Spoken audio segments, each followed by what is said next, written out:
او دا ګوره بالکل د فطرت د قانون مطابق دي. لکه څنګه تاسو وګورئ کنه مونږ چې الله پاک دې دنیا ته راوستو مونږ پیدا شو، نو چې مونږ پیدا شو نو الله پاک د مور نه مونږ دپاره د رزق دپاره د خوراک انتظام د پیو په شکل کې وکړو. اوس ګوره پی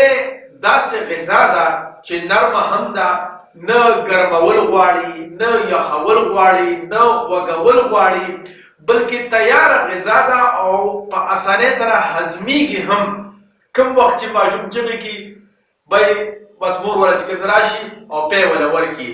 دا پکې نشته دی چې اوس په کټوۍ باندې کوم او اوس چې کوم د ګیس نشته دی او اوس چې کوم دنو خشاک به معلومه نه، دا قصې پکې نشته دی. بس ډایرکټ راځي هغه ماشوم هغه خوراک اخلي او هغه